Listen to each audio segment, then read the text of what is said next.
today we'll be talking to Nathan Barnett. Hello. And later on, we'll be paying a visit to Bill Roseman. Welcome to the heart and soul of Marvel games. Welcome to Marvel's Off the Rack. 3, 2, 1, here she is, Commodore team. I'm here for Silicon Valley Rewind. Hey guys, before we get started, don't forget Epic History X-Men Volume 3, The Dark Phoenix Saga is now available on Vimeo-On-Demand. All right, now that we got that out of the way, let's talk about Silicon Valley. It's the next to the last episode of this season. And, you know, Pied Piper, it's been out, it's launched, we're all excited. Holy shit, it's fucking out there. And you think, fuck, everything's gonna be great now. But no, fucking people aren't using this shit, and it's a fucking problem. So this episode starts out with the Tables commercial, which I really enjoyed. That was such a great parody, satire of all the dumb tech, whatever, iPhone, whatever commercials that are always coming out. They're just like so inane and killing me. Sharing his tables. You know, we're all just tables. I thought that was great. Ehrlich was in charge of the tables situation. And you know, they're having a party at Lori's house. They almost have 500,000 downloads. Everybody's really excited. And you know, Richard is talking to what's her face? I can't remember her name right now. And Monica, Richard's talking to Monica, you know, and she's like, I'm so sorry, Richard, you know, I didn't get this app and like, I'm a dum-dum.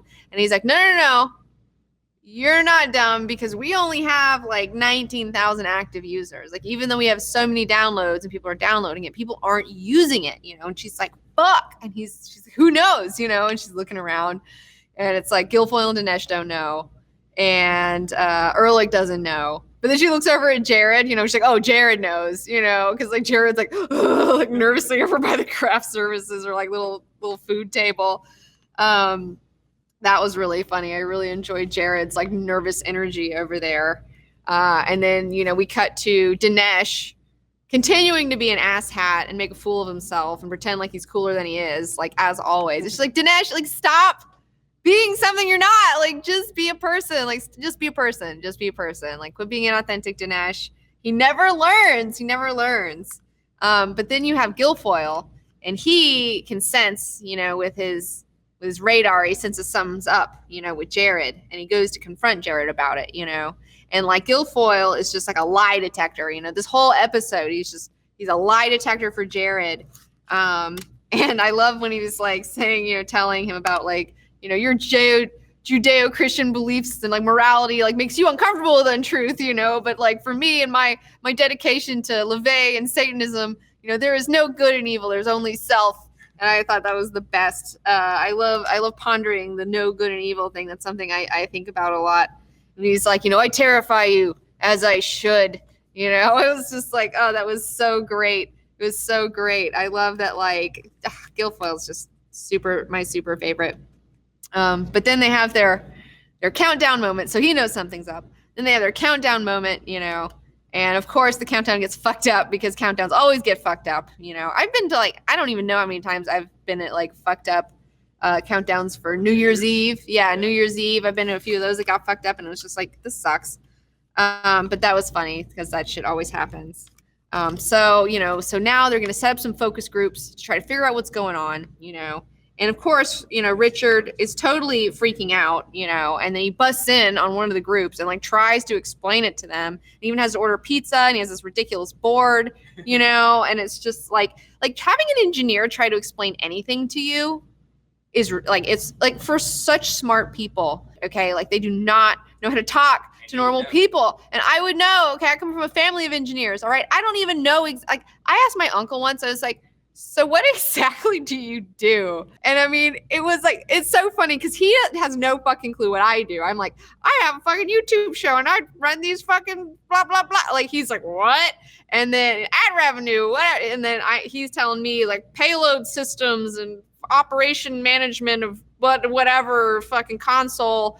I don't know what the fuck, you know. Electrons is what I get. Yes, exactly, Rick. I get him telling me about fucking electrons. I'm just like, hey, you guys, like, you guys are killing me. But yeah, engineers are just ridiculous.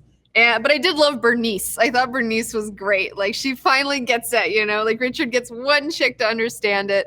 That dude in the back who's killing me, too, when he was talking about, you know, he's like, well, you know, the neural net is going to, you know, it's going to make it to where we don't even know how it's going to help each other, okay? Like, the more people that use it, like, the more it's going to help everybody. And he's like, so, like, Terminator? You know, and he's like, no, this isn't Skynet. And he's like, you just said you didn't know what was going to happen. You know, it's just like, that's how people think. And that's the thing that's really, like, I was thinking about this too when Monica originally was like, I don't get it. You know, I don't get it. Because I'm one of those people too, like, I'm not good with interface crap, okay? I don't have a computer or the internet at my little teeny apartment, okay? Like, I have one at the studio and all that shit, but like, I don't deal with that shit at home because I don't want to, okay? Because I don't like it. I took a ZBrush class once, or a 3D modeling class once in college. I literally was crying in the dark, because in the dark, I wouldn't cry if it was like people couldn't see me. But the guy was just going so fast and I couldn't keep up, and there's all these fucking buttons, and I was just like, I'm gonna fail this fucking class. Like, I don't know how to use this goddamn fucking stupid program. And that's the thing. They built it for themselves. They didn't build it for the average person, you know? And I was getting really, my one criticism of this episode is that, you know, so they see that there's a problem, you know, everyone's freaking out, like nobody's actively using this. But I can tell you exactly why they're not using it. It's because the interface ain't intuitive.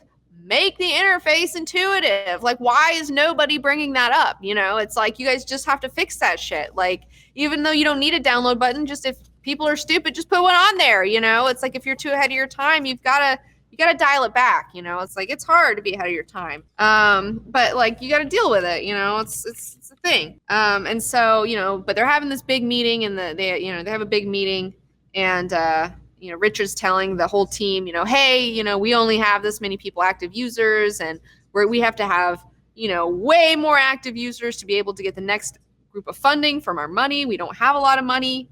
And Ehrlich steps in. I love that Ehrlich steps in and is just like, this is Richard's plane, okay? And if he wants to crash into the side of the mountain, then it's our job to climb on, strap in, and get ready for a fiery death, you know, which is like perfect, because then everybody starts quitting, you know. And so now that, you know, we finally got this big team together to support it, it's like it's all coming apart again, and people are quitting, and it's like, it's really sad. I feel really bad. I feel for the guys. They just gotta get that intuitive interface, you dickheads. But then we cut to Gavin, and so Gavin pulls a coup. All right, so after talking to Action Jack when they were doing their chess thing in the air, Gavin has found out about the box, you know, so he comes back in and he tries to like pull a switcheroo, you know, where he's like, oh, I was just playing with you guys about the thing. We weren't really doing that the whole time. And they're like, what the fuck are you talking about?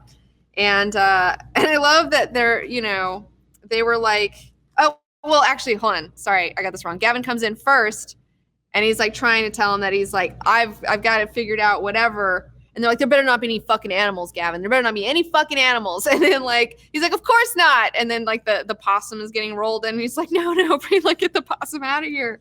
But yeah, so then he brings Jack Barker and they have the box. And I wonder, like, what's the deal? Like, what is the legal ramifications? Can Jack take the box? I mean, wasn't that developed by Pied Piper? You know, and is that going to be using like Pied Piper technologies, like things like that? Like, are they going to have to, and that's the thing, are they going to have to fight for the fucking box, like, to keep their shit together? Like, are they going to have to fight for this box that they hated and dumped off in the first place? I don't know. That's an interesting question. So then they're trying to desperately figure it out. They're like they're giving away a car. They're going all these places. They're holding seminars on how to use it instead of just fixing their goddamn interface. And he goes, you know, Richard goes to the guys and it's like, what can we do with the modest budget that we have? And they come up with a fucking paperclip, pipey paperclip. Oh my God. I was dying laughing at fucking Pipey. He was so funny. He's like, haha. Oh, you want to download something? Follow me. Only 6 more steps. Do, do, do. It was just like this dumbest, like, oh, it was so funny. I was really dying at. Okay, yeah, for those of you, I mean, people who are watching this show probably remember this shit, but for those of you who don't remember, on Microsoft Word, was it, or just Microsoft in general, whatever, they had a helper, little paperclip guy, And he would, oh, you got a question? You know, and it was like really stupid. And he was like animated, and everybody was like shitting their pants, you know, because like, oh, look at this animated 3D character. Ah! Like, we're fucking monkeys back then, you know. It was just like anything, get excited about it. I was like a kid, so it was like a little cartoon character. But yeah, so now they have this paperclip deal, and that's like the best idea that they have besides just fixing their interface. And then we cut back to Gavin, you know, and so the team is now like, holy shit, you saved it. Like, we're so sorry, you know, like we were wrong. You were right, Gavin. Like, this box is awesome. And so I love that Gavin finally gets his sweet revenge. Sweet revenge. And he's like, hey, you guys, I want to show you something. Come on here with me. And then he has that giant fucking elephant out there. And then he's just like, an elephant never forgets, you know. It's just like his ego. He's such a bad king. Like, his ego is just taken over. Like, Gavin's just a child. Like, he's such a child. And so now I guess he's going to punish this board for like not believing in him when he did fuck up. You know, he just cannot take personal responsibility for his actions because, like, you know, he's a child, so he can't do that. But I loved considering the elephant. I thought that was really hilarious. But the final kicker of this episode, which was really amazing, was, so, you know, after Jared talks to Richard's been sitting in a bathtub and he wants to kill himself. And he's like, you know, we're gonna shut it down. We're just gonna shut it down. It's over. You know, I'm done with this shit. And Jared's like, oh no, like, it's okay, fine. You know, it's gonna be fine. And he's like, you're a bad liar, Jared. You know, because this whole episode, Jared has been called out time and time again for lying. You know, I love Guilfoyle calling everybody out for lying. And so the next morning he gets up and he's going to go out there to tell everybody to pack it in. But then, you know, everyone's so excited because, oh my gosh, all of a sudden they have 30,000 active users. They've jumped from 13 or 19 to 30, you know, and they're like, oh my goodness, what's going on? And so the thing that I really loved about this episode the most, and this is what I have a big question about next episode, is Guilfoyle goes up to Jared, you know, when Jared's walking away. And Guilfoyle's like, you know, what's the deal? Is this some fucking shit? Like, what is this? You know, is this legit? And Jared's like, yeah, it's totally legit. And Guilfoyle goes, okay, you know, and after calling him out for lying, like every time, I wonder if Guilfoyle knows that he's lying, but he's just like trying to buy some time so they can figure out how to fix this shit, you know, and just like letting it slide. Or more interestingly, and I think this is probably the one, is Jared learned to lie. Jared is so desperate to save this company that he had to learn how to lie, and he was able to finally successfully lie to Guilfoyle's face and get away with it. And we find out that Jared has been buying users. He's buying users in friggin' India, and he's like, oh, you got to keep, you know, 1,000 more next week and 1,000 more next week, you know. And it's like, oh my gosh, how he's gonna tear himself apart. Like, poor Jared. Like, he's just doing everything he can to just like keep this going. Like, he believes so much in Richard and he believes so much in everything. He's doing this dirty deed to like try to save them and buy some time, you know. It's, oh man, I don't know. I mean, Mark, maybe his heart is blackened for the greater good. You know, I don't know. We'll see. I hope these guys can figure it out. I hope they can get their interface together. Because, yeah, you just got to make that shit simple, man. Because, like, I don't know. I can't do that complicated. I wouldn't know how to use Pied Piper, to be quite honest with you. I wouldn't know, you know. So I get where fucking Monica's coming from. So, all right, that wraps it up for Silicon Valley Rewind this week. We're going to take 5, and then we're going to come back. We're going to be doing BS Movie News Live. I'm going to tell you about the Tickle documentary. I went and saw it. It was amazing. Take 5. Go get yourself another drink. Go to the bathroom. Do whatever you got to do. BS Movie News Live coming up next. Today, we'll be joined by actor and No You Shut Up co-creator Paul F. Tompkins. Oh, man. Talk about puppet people. That guy. That's right. Whoa. Welcome to Marvel's Off the Rack.